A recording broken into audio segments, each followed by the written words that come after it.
बड़ी तकरीरें आपने भी सुनी, हमने भी की, और उलमा भी करते हैं, आप भी सुनते हैं, अल्लाह सबको जजा दे। लेकिन क्या आज के इस इज्तिमा में आप ये अज़म कर सकते हैं कि जो सुने उस पर अमल करेंगे? जो चीज समझ में आ गई कि ये दुरुस्त है, ये बिल्कुल सच्ची बात है, तो फिर हम अमल से कोताही क्यों करें? मियाँ उतना सुन लेना जितना अमल कर लें। वो हमारे बुजुर्ग एक कहानी सुनाया करते थे कि एक सादा सा देहाती आदमी था, तो उसको किसी ने कहा कि मौलाना आ रहे हैं तो वो वाज करेंगे, तो आप मेरे साथ सुनने के लिए जाएं। तो उन्होंने कहा ठीक है मैं चलता हूं। तो मौलाना ने वाज किया कि हुजूर ने फरमाया इस्तंज़िहू अनिल बौल फ़इन्न आम्मत अज़ाब अल क़ब्र मिन्हु, कि पेशाब के छींटों से बचा करो क्योंकि कब्र का अमूमी तौर पे अजाब इसी से होता है। तो कहते हैं कि उन्होंने 7 तरीका भी ये बताया कि नरम जगह पे पेशाब किया करो। उस वक़्त ये वाशरूम इस तरह के तो होते नहीं थे, तो नहीं तो थोड़ी सी रेत अपने साथ रख लिया करो, जहाँ कहीं सख्त जगह हो और आपको हाजत हो तो वहाँ थोड़ी सी रेत डाल ली ताकि छींटे ना उड़ें और आपको तकलीफ ना हो।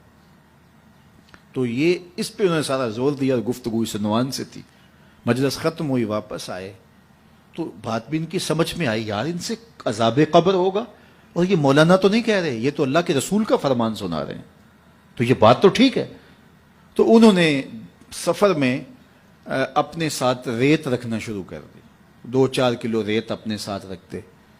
तो 8 दिन के बाद वो फिर आ गए, तो कहने लगे कि वो हज़रत मौलाना फिर आ रहे हैं कोई, तो आए, उनका खिताब सुनने चलना है। वो कहने लगे मैं अभी 4-5 किलो वजन उठा सकता हूँ, आदी हो जाऊंगा तो दूसरा खुतबा सुन लूंगा। लेकिन हम तो रोज, वो कई लोगों की आदत होती है कि दोपहर को यहाँ सुनना, शाम को वहाँ, दोपहर पर नंबर भी लगाते हैं तकरीरों के, फलां मौलवी ने ज़्यादा अच्छी की, उसने तो बहुत ज़्यादा अच्छी की।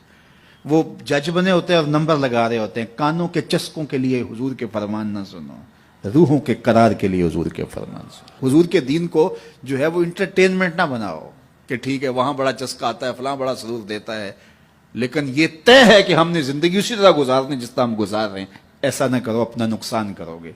ये जिंदगी अल्लाह की अमानत है, रोज रोज नहीं मिलती। आज गुजर गई तो कल ये वक्त हाथ से निकल गया।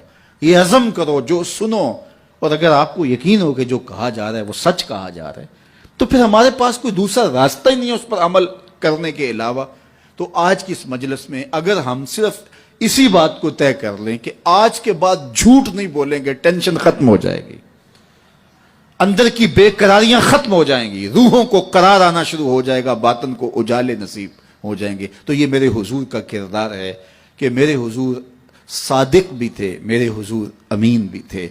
हुजूर का ये उसवा, हुजूर का ये बताया हुआ तरीका, हुजूर का ये अमल और हुजूर का खूबसूरत रवैया मैं और आप अपनी रूहों में उतारने की कोशिश करें। उसका तरीका क्या होगा?